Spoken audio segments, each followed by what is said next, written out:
And welcome back one final time to Capitol Tonight.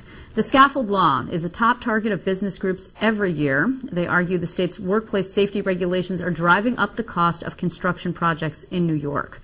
But supporters insist the strict rules are necessary to ensure workers have all the necessary safety equipment and protections for a job. And now both sides are working to bring the public over to their respective point of view. Joining me to argue against the law tonight is the president of the Associated General Contractors of New York State, Mike Elmendorf. Also with us from New York City is Reverend Jacques DeGraff. He is the chairman of the New York City School Construction Authority's Diversity Council. Gentlemen, both of you, welcome. Thank you. Okay. Thank you for having us. My pleasure. Okay, so we'll start with you here in the studio, Mike. We have spoken about the Scaffold Law and its many vagaries from your point of view for quite some time now. My understanding is that things are moving in Albany for once on this issue. Well, we hope so. We really hope so for a few reasons, and one of which, and the Reverend can get into it some more, is we're really at a crisis point in New York. You know, backing up a little bit, I want to address something you said when you described it in terms of this law having something to do with safety equipment. The personal injury trial lawyers and their friends are running around the Capitol making up all kinds of wild claims about, first of all, what this law does, right, and what those of us who are trying to reform it are trying to accomplish. What we're talking about here, what we take exception to, is the fact that under this law and how it has been applied by the courts over the years, you have an absolute liability standard for any gravity-related now injury at a construction work site. And that applies not only to the contractor, but to the owner. So it applies to our contractors, it applies to the New York City School Construction Authority, private owners all over the state, every state agency, every school district, local government, everybody, which is why the coalition that is looking to reform this law includes small business, school districts, local governments, the City of New York. Mayor Bloomberg just came out for it this week, the MWBE community, which the Reverend represents. And what we're asking for has nothing to do with safety equipment, has nothing to do with taking protections away from workers. Senator Savino had a letter this week claiming that. It's just totally wrong. What we're asking for is a comparative negligence standard so that contractors and owners in these cases have an opportunity to have their day in court, have facts heard, determine who's responsible, whether it's the contractor or worker, an owner. Whoever's responsible should be held responsible. That's it. Works in 49 other states, works in every other area of the law, should work here. Okay. Reverend, what is your experience with the Scaffold Law? My understanding is that the situation, largely because of this regulation, is pretty dire for you. Well, the minority and women-owned business community has suffered because many small business people cannot get insurance under these terms, and so they are in programs like the programs of the School Construction Authority. It's called a mentor program, where the School Construction Authority really absorbs the insurance cost through something called a wraparound insurance. But now, because of these exorbitant costs, and the insurance companies, the liability insurers, are saying this market is really not profitable for us. It doesn't work. And so they're withdrawing from the market. And this week, the insurance carrier for the School Construction Authority, Liberty, decided that, you know, they would not be interested in pursuing a renewal of their contract. That would be a clear and present threat to the very existence of these mentor programs. These mentor programs are the gateway programs for many minority and women-owned firms to be in construction. Now, over the years, the AGC and the minority business community have often found ourselves on opposite sides of the barricades or the public policy discussion. Tooth and nail has been the way some of our battles have been described. But we're together on this because it's something that threatens both of us. We have a common interest here.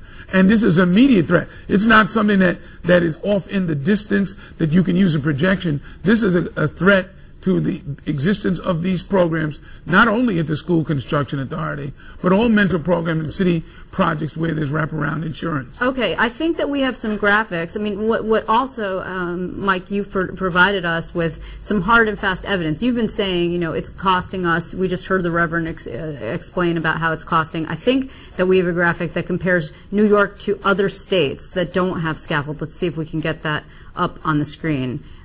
This is actually what happened in Illinois. So Illinois was the last state that had a law like this, and they actually repealed it in 1995. We're not even asking for repeal.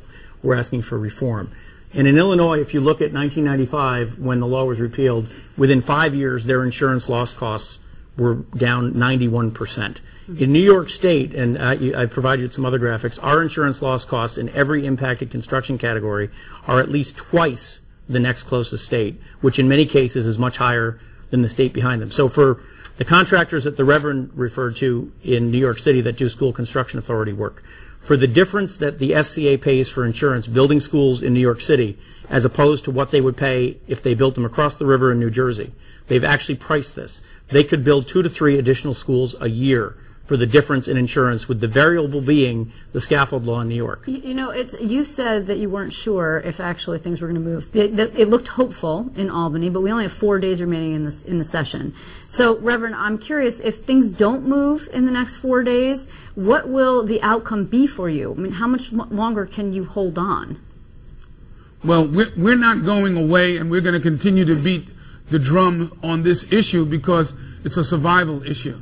Now, the insurance contract, as I understand it, expires at the end of this year, and we're hopeful that we can't get it in this session, and we haven't given up on this session because it's still possible that the leadership can come to their senses. But Albany being what it is, it must pass in the next session.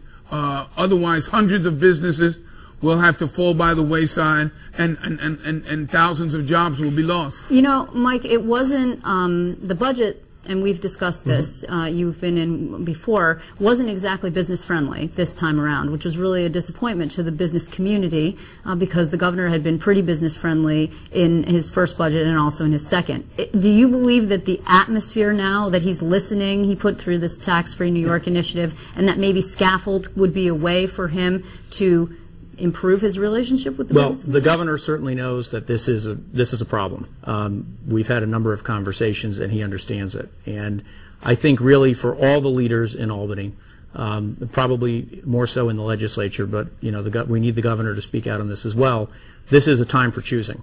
It's a time to decide what's more important, whether it's the personal injury trial lawyers and the paydays, the guaranteed paydays they get from this law, not to mention the paychecks they provide to a number of legislative leaders for I'm not quite sure what, or whether it's more important to be able to build schools in New York City and not have kids in overcrowded classrooms and decrepit buildings, rebuild roads and bridges, rebuild our economy, help those who lost almost everything in the wake of Hurricane Sandy, because this impacts them as well. Because of this law, every dollar that they get either from insurance or from federal aid goes less far to building in New York than it does in New Jersey or Connecticut. Everyone's losing. Is the real problem the Senate or the Assembly? I haven't seen either house of the legislature advance this bill. We've had a number of discussions. There's a lot of people you talk to who tell you that they're with you, they support you, they're very sympathetic. The time to act is now. I mean, the contractors that the Reverend referred to, if the SCA is not able to renew their insurance program, hundreds of MWBE firms that do that work will very likely be out of business next year. And so too may some of the non-MWBE firms that rely on that program. This is real. It's a crisis. People need to decide what their priorities are, and they need to act now. Well, we'll keep an eye on it. Reverend, I want to thank you very much for joining us from New York City. Mike Elmendorf here in Albany. Thank you to both. Thank you. We're just